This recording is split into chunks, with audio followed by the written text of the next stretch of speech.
Bonjour à toutes, bonjour à tous, bienvenue dans le débrief de la rencontre entre Laval et Saint-Étienne. 35e journée de Ligue 2, une défaite des Verts sur le score de 2-1 face à une équipe de Laval qui aura tout simplement montré de belles qualités durant cette rencontre et qui aura fourni un match plutôt bon, très bon même pour cette équipe de Laval qui était sur une très mauvaise série il y a quelques temps. Je le rappelle, 7 matchs où ils ont perdu, 7 matchs consécutifs, et ensuite c'était bien rattrapé contre Bastia et contre Sochaux notamment avec des victoires. Saint-Étienne qui était plus en difficulté quand même depuis quelques matchs malgré le fait qu'on s'était imposé contre Guingamp, mais souvenez-vous, on perdait 2-1 et on avait remonté ce score de 3-2. Je vais pas vous mentir, j'y croyais encore aujourd'hui quand j'ai vu qu'il y avait 2-1, j'ai dit on va le faire, on va revenir. Ça n'a pas été le cas parce que Laval a été une équipe qui a été très bonne, qui a tout simplement montré aussi du beau jeu et qui a également de belles qualités dans son effectif. Et ils ont montré qu'ils avaient aussi de bonnes qualités pour rester en Ligue 2 après un match très bon, même quand ils ont mené au score. Ils ne sont pas totalement redescendus sur le terrain et ils ont essayé de faire de belles choses sur ce match. Donc bravo en tout cas, s'il y a des supporters de Laval qui regardent ce débrief, bravo pour votre match. J'espère que vous allez rester en Ligue 2 parce que si vous faites des prestations comme ça, franchement vous avez tout le mérite de rester dans ce championnat. Pour nous c'était plus compliqué. Il y a eu ce penalty qui a été sifflé pour Laval et qui pour moi n'aurait pas dû être sifflé, mais je pense que la plupart des supporters sont d'accord et même des supporters de Laval parce que Gauthier Larsonneur il ne touche pas l'attaquant de Laval. Bref, on va en reparler dans ce débrief. Nous, on va déjà se pencher bien sûr sur la rencontre. Ensuite, on va évoquer Laurent Batles pour surtout ce qu'il a fait en amont du match avec notamment ses choix dans le groupe, et ensuite on va parler de la prestation de Dylan Chambaud parce que Dylan Chambaud il était titulaire et il a fait un super match. Donc c'est parti pour le débrief de la rencontre.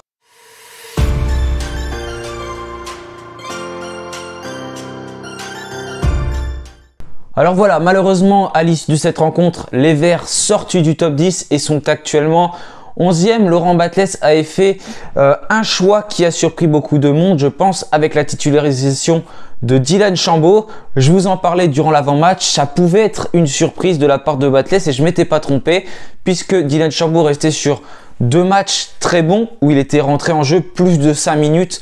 C'est ce qu'il avait l'habitude de faire auparavant. Et là, il a montré de belles choses, on en reparlera tout à l'heure. Mais il a même été décisif en marquant un but. Donc je suis content, je ne m'étais pas trompé sur ce coup-là. Sinon, c'était un 3-5-2 assez classique avec Gauthier Larsonneur au cage. Dans cette défense centrale, on retrouvait Denis Sapia, Seydou Sow et également Léo Petro. Si j'ai un joueur à mettre en lumière dans ce match, c'est surtout Léo Petro qui a fait de très belles interventions défensives, notamment sur les tacles. Ensuite, on retrouvait sur les côté Mathieu Cafaro et Nice Nkunku. Je suis déçu parce qu'on n'a pas assez exploité nos pistons sur cette rencontre. C'est un gros reproche que je peux faire à Laurent Batles. Au milieu de terrain, on retrouvait Aymen Mouefek titularisé avec Thomas Monconduit et Dylan Chambaud. Donc pas de Victor Lobry, pas de Benjamin Bouchouari. Laurent Batles montre donc que ces joueurs ne sont pas forcément indiscutables et qu'il peut faire des choix. Et je suis content pour Dylan Chambaud qui a donc été récompensé de ces 2 très belles entrées. Et en attaque, on retrouvait Jean-Philippe Crasso et Ibrahim Awadji. Match très compliqué, j'ai trouvé, pour les 2 joueurs et Ibrahim Awadji qui en a manqué beaucoup. Justement, si on reparle de cette première mi-temps, ça a été assez compliqué pour Saint-Étienne, malgré le fait que c'est nous qui avons eu les plus belles occasions. Il y en a quand même eu 2 belles de la part de Laval avec 2 très belles interventions de Gauthier Larsonneur. Laval qui a eu beaucoup de corners notamment sur ce premier acte et qui se sont montrés assez dangereux d'ailleurs. Et Larsonneur en a arrêté d'ailleurs un très beau sur une tête. Et avant, il y avait une parade où il s'était super bien détendu. Malheureusement, il va y avoir ce penalty qui est sifflé pour Laval. C'est là qu'on peut reprocher le fait qu'il n'y a pas de VAR en Ligue 2. Ça s'est vérifié une nouvelle fois sur ce coup-là. Laval qui va ouvrir le score grâce à Simon Elissor, qui va tromper Gauthier Larsonneur qui était parti du mauvais côté. C'est pas son point fort, les pénaltys. Encore une fois, il était parti trop tôt. Mais malheureusement, il avait fait une très belle intervention alors qu'il y avait eu un gros laxisme encore une fois dans cette défense stéphanoise au bout de la 31e minute de jeu. Et du coup, ça avait mené à ce penalty. Mais malheureusement, voilà, il n'y aurait rien dû avoir puisque Gauthier Larsonneur avait fait une superbe intervention. Mais il n'y a pas le VAR en Ligue 2. Donc ça s'est vérifié une nouvelle fois sur ce coup-là. Et je rappelle que ça n'arrivera n'aura que dans 2 ans malheureusement, donc même l'année prochaine on n'aura toujours pas le VAR. Saint-Etienne qui va réagir quelques minutes plus tard grâce à Dylan Chambaud qui va superbement frapper. C'est Aymen Mouefek qui est passeur décisif, lui qui avait été buteur lors du dernier match. Cette fois-ci il sert donc Dylan Chambaud qui va frapper une très belle frappe du pied gauche à l'extérieur de la surface de réparation, et Sauvage qui ne peut rien faire sur cette action. Dylan Chambaud qui marque donc un superbe but. Je l'avais dit, quand il allait frapper, il faut tenter, il faut frapper. Et c'est ce qu'il a fait. Je pensais pas que ça allait rentrer du tout, mais c'est rentré, donc je suis très très content pour Dylan Chambaud. D'ailleurs, c'est un reproche que je peux faire à Saint-Etienne tout le long du match. On n'a pas assez frappé, on n'a pas assez tenté notre chance. Ça, c'est quelque chose qui voilà, nous a vraiment mis à défaut sur cette rencontre. On a trop essayé de combiner dans l'intérieur du jeu. C'est ce que rappelait d'ailleurs Pierre Boubi sur l'antenne de l'équipe 21, et il avait totalement raison. On était là, on jouait on jouait au centre du jeu, on n'essayait pas d'écarter, on n'essayait pas de trouver une autre piston, que ce soit Mathieu Cafaro ou Nkunku, alors que quand on a vu quand ils avaient le ballon, notamment Mathieu Cafaro, il a été assez dangereux sur ce match. On a un petit peu moins vu Nkunku, malgré le fait que c'était grâce à Nkunku que Ibrahima Wadji avait ouvert le score d'entrée de jeu. Malheureusement, Wadji qui était trop en avance, et ce but a été refusé pour hors-jeu, et cette première mi-temps elle a été très compliquée pour Wadji, qui est capable du meilleur, comme on l'a vu notamment lors de son entrée contre Guingamp et depuis quelques matchs, parce que je rappelle que Ibrahima Wadji a autant de buts que Jean-Philippe Crasso sans les pénaltys. Wadji qui est toujours un joueur important, parce que s'il n'était pas là sur ce match, on n'aurait certainement pas eu ces occasions là, ça c'est sûr. Je pense pas que Kader Bamba aurait eu ces occasions d'entrée de jeu, et Jean-Philippe Crasso l'a très peu vu d'ailleurs sur ses actions. Il n'a pas eu une occasion durant cette rencontre, mais en tout cas Wadji a réussi à s'en procurer 4 ou 5. Mais à chaque fois, malheureusement, ce n'est pas rentré. Donc, comme je l'ai dit, il y a eu ce premier but refusé pour hors-jeu. Ensuite, il y en a eu également un deuxième qui aurait pu être marqué. Il frappe la barre et il était hors-jeu également. Il était trop en avance. Et vous l'avez tous vu, il y a ce face-à-face qui a été raté face au gardien de Laval, où pourtant Ibrahima Wadji le dribble, mais il trébuche petit à petit et malheureusement il arrive en retard et il frappe le poteau. Ça, c'est dommage, on aurait pu même ouvrir le score une nouvelle fois là-dessus. Je crois que c'était ouvrir le score, je sais plus si c'était avant le but, il me semble que c'était avant le but de Laval. À un moment donné, il y a une autre, il est face au gardien, une nouvelle fois il tape sur le gardien, et après à un moment il y a un autre très bon centre. C'est Mathieu Cafaro qui fait un superbe débordement sur le côté droit et qui remet, mais Ibrahima Wadji n'est pas dans la bonne position de l'attaquant, parce que Cafaro la remet au point de pénalty, ne pouvait pas faire autre chose sur cette action, et malheureusement Wadji est trop en avance et touche à peine le ballon, et ce n'est pas rentré. Donc voilà, malheureusement à cette mi-temps il y a 1-1 entre les deux équipes. On a eu des grosses occasions mais on les a ratées, mais ce n'est pas non plus démérité pour Laval qui a quand même été plutôt efficace durant ce premier acte, malgré le fait que bien sûr il n'y avait pas de penalty. En seconde mi-temps, c'est plus difficile pour Saint-Etienne, on est moins dangereux, hein, on a beaucoup moins d'occasions, et ce qui se passe c'est qu'on combine beaucoup moins sur les côtés. C'est encore plus flagrant qu'en première mi-temps, il y a de moins en moins de centres et on essaye trop de passer dans l'axe du jeu. On a un Jean-Philippe Crasso, voilà, c'est des choses qui m'énerve un peu, qui m'agace un peu, qui garde beaucoup trop le ballon et qui oublie limite ses partenaires plusieurs fois durant la rencontre. C'est des choses que je trouve dommage. On a une Aymen Mouefek qui essaye de montrer de bonnes choses en se projetant vers l'avant et en trouvant ses partenaires. Malheureusement, c'est compliqué. Et voilà, c'est Dylan Chambaud qui rythme un peu le jeu et malheureusement qui va sortir. J'ai pas tellement compris ce changement de la part de Batles, parce que c'était quand même le joueur que je trouvais qui était le plus efficace pour Saint-Etienne et qui montrait de belles choses. Et c'est en fin de match qu'on va essayer de faire des choses en réagissant et malheureusement c'est trop tard. On avait remarqué qu'on pouvait un peu passer sur les côtés, notamment avec l'entrée de Kader Bamba, mais malheureusement on arrive rien à en faire et on aura des actions, on met trop longtemps à faire des passes. À un moment donné, Kader Bamba qui trouve Victor Lobry, mais qui met trop longtemps à le servir.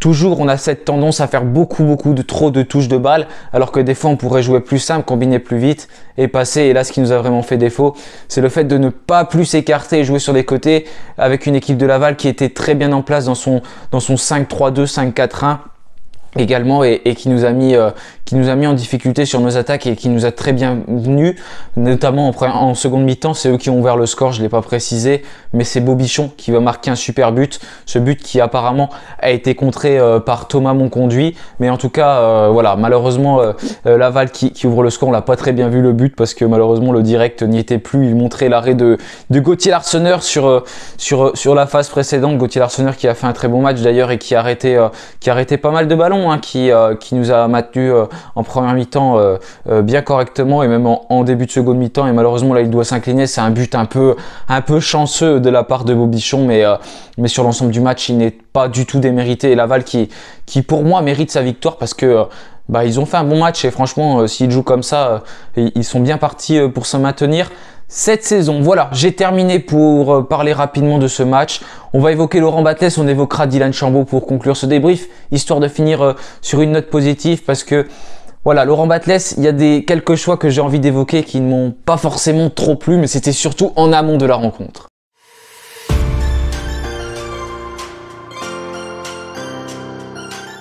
Voilà, comme je l'ai dit, c'est surtout en amont de la rencontre qu'il y a des choix de Laurent Batles qui m'ont un peu agacé, notamment dans la composition de ce groupe. Saint-Etienne s'est déplacé avec un groupe de 18 joueurs du côté de Laval. Lamine Fomba était suspendu, ça on le savait.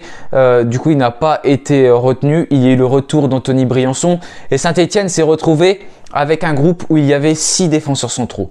Dans ce groupe, on pouvait retrouver Seydou Sow, Léo Petro, également Jimmy Giraudon, Anthony Briançon, Michael Nadé. Donc je suis déjà à 5 défenseurs centraux. Il y a également Denis Sapia. Voilà. Donc ça fait 6 défenseurs centraux pour seulement très peu d'attaquants convoqués dans le groupe de Saint-Etienne avec Ibrahim Awadji, Jean-Philippe Crasso et Kader Bamba. Voilà. Du coup, ça laissait très peu de choix à Laurent Batles sur le banc. Et on l'a vu, Ibrahim Awadji n'a pas forcément été très bon.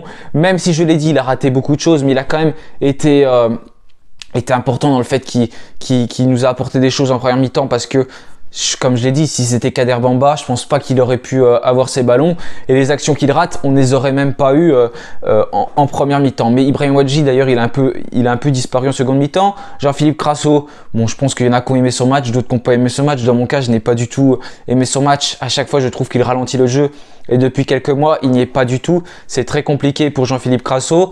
Donc là, on n'avait pas de choix sur le moment. Il y a juste Kader Bamba qui est rentré. Et puis du coup, ça a laissé des changements un peu bizarres avec la sortie notamment de Dylan Chambaud, notamment Aymen Mouefek qui est sorti, Bouchouari.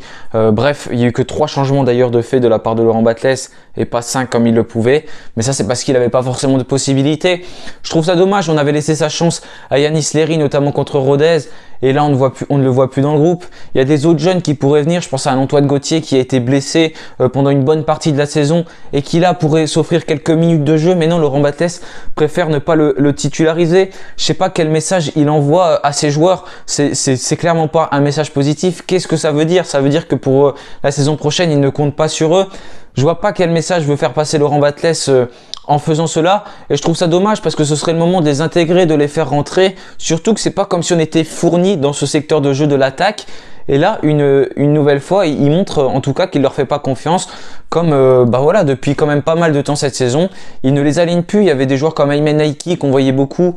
On ne les voit plus du tout. On les voyait en début de saison. Ils sont sortis du groupe. Je sais même pas ce qu'ils deviennent, ces joueurs-là, à moins qu'ils soient blessés. Je ne sais pas. Mais en tout cas, c'est dommage parce que c'est des joueurs qui pourraient s'exprimer. On pourrait les voir. Et Laurent Batles ne les met pas. Il y avait évoqué d'ailleurs en conférence de presse qu'il voulait garder son groupe pour tout simplement faire jouer son équipe et aller chercher des résultats. Mais là, on le voit. On est en difficulté parce que offensivement, on n'a pas un secteur qui est vraiment fourni, et là ce serait l'occasion pour lui justement de faire jouer ces jeunes là. Donc c'est là que je suis un peu déçu sur les choix de Laurent Batles. En amont de la rencontre, il pourrait convoquer beaucoup plus de jeunes dans son groupe.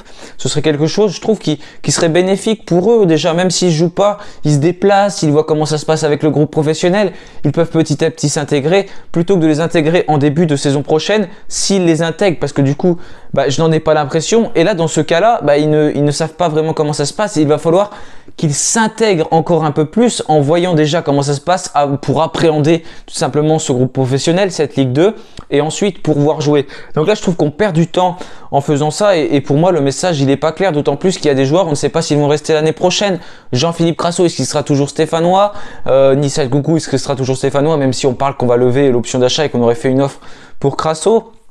Mais voilà, ça c'est des choses que je trouve un peu dommage sur cette rencontre, et on le voit là c'est bien, il a fait ses changements une nouvelle fois assez tôt comme il l'avait fait contre Guingamp. Il a fait également une bonne chose quand même en mettant Dylan Chambaud. Ça c'est des choses que je peux pas lui reprocher, mais malheureusement ce banc n'était pas assez fourni.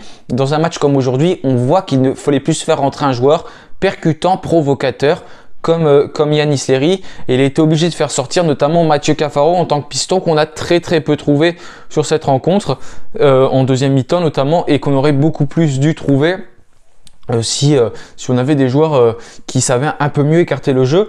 Et là j'ai pas compris, voilà, notamment au niveau tactique aussi sur ce match là, pourquoi il n'a pas dit plus tôt à ses joueurs d'écarter le jeu. Ça a été le cas, mais dans les 2-3 dernières minutes. Donc c'était beaucoup trop tard. Voilà, juste je voulais évoquer ce cas Laurent Batles. Pour moi, ça ne met pas en cause, bien sûr. Pour moi, Laurent Batles doit être l'entraîneur de Saint-Etienne l'année prochaine. Je l'ai toujours défendu. J'aime beaucoup ce que fait Laurent Batles. Mais où j'ai du mal, c'est son choix dans le groupe, sur les jeunes notamment. Et des joueurs comme Jimmy Giraudon qui jouent jamais. Pourquoi ils sont dans le groupe, même Michael Nadé, alors qu'on voit, il y a beaucoup de défenseurs centraux, pour le coup, sur ce banc. Voilà, je voulais juste évoquer cette parenthèse avant de passer à une parenthèse plus enchantée en parlant de la magnifique prestation de Dylan Chambaud.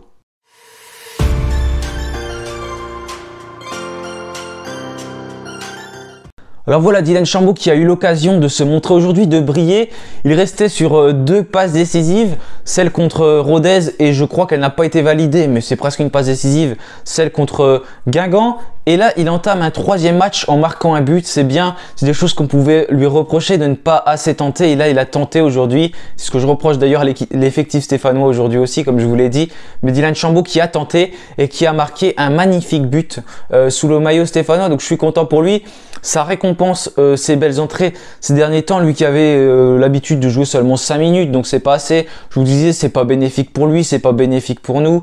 Bref, je comprenais pas trop le fait de le faire jouer seulement 5 minutes. Et là, Laurent Batles a eu la très bonne idée de lui laisser sa chance. Rappelez-vous, il l'avait en début de première partie de saison, et puis il s'était un peu blessé d'ailleurs au mois de septembre ou au mois d'août, je sais plus, et il avait été empêché un peu de jouer, mais il avait ce rôle un peu de meneur de jeu. Il était assez bon, il était important pour distribuer des ballons, il voyait bien le jeu, et il était important dans ce secteur, un peu comme un Louis Mouton l'était d'ailleurs plus derrière. Louis Mouton que j'espère on va revoir pour le dernier match contre Valenciennes.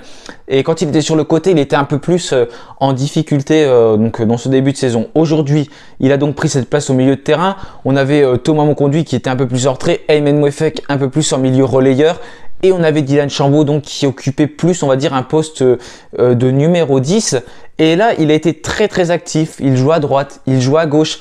Bref, il a montré de belles qualités une nouvelle fois, des qualités où il a su écarter le jeu correctement, et il a joué au total 64 minutes aujourd'hui. C'est 70 ballons touchés par Dylan Chambaud, donc ça montre qu'il a été un joueur qui a beaucoup été trouvé durant cette rencontre.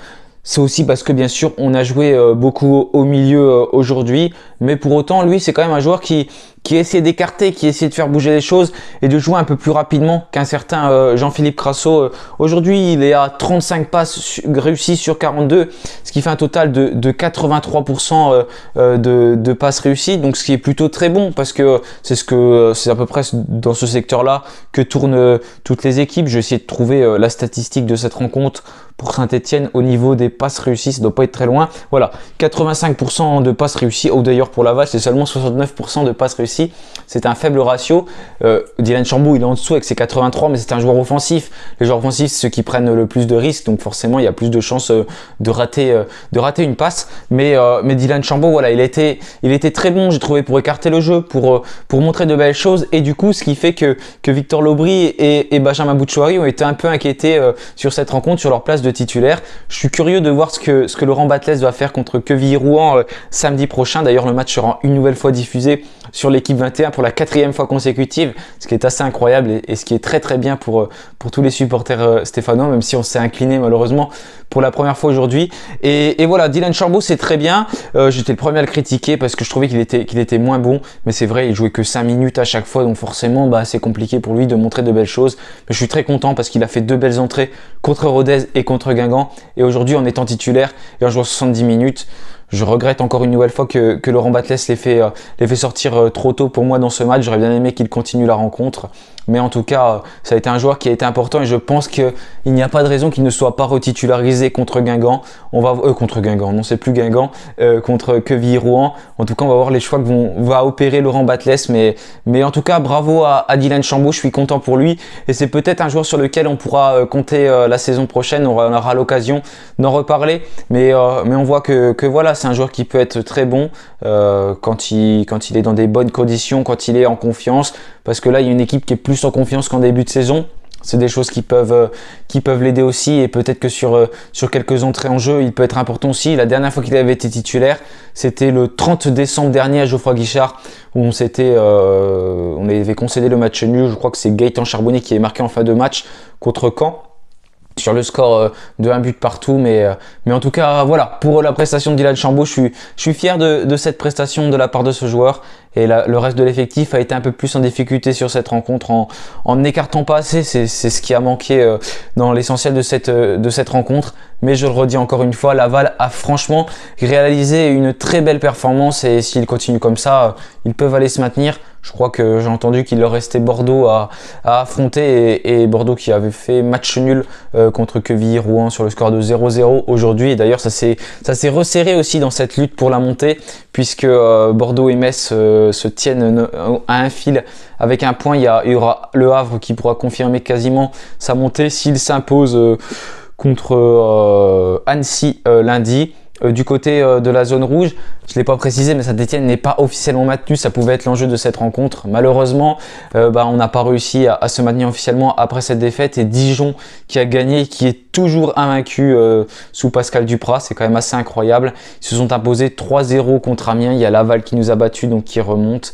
Nîmes qui s'est incliné contre Caen 4-2, j'ai plus tous les résultats de mémoire. New York qui est officiellement relégué par contre, et voilà, ça va être compliqué pour Nîmes aussi, mais cette lutte pour le maintien est toujours assez incroyable.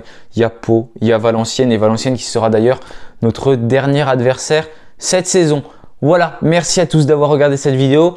N'oubliez pas de la liker, de vous abonner si vous ne l'êtes pas encore. Je vous remercie une nouvelle fois pour votre fidélité. Désolé, ce débrief est un peu long, il dure 22 minutes.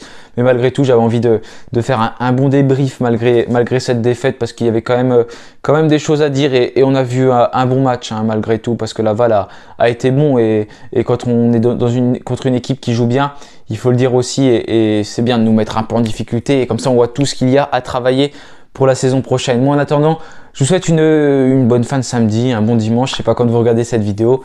On se retrouvera très bientôt. Ce sera sans doute pour l'avant-match entre Saint-Etienne et Quevilly, à moins que je refasse une vidéo, mais ça m'étonnerait. Ça va être un peu compliqué pour moi en ce début de semaine. Voilà. Merci à tous. Bonne soirée, bon week-end et bien sûr, allez les Verts. Salut à tous.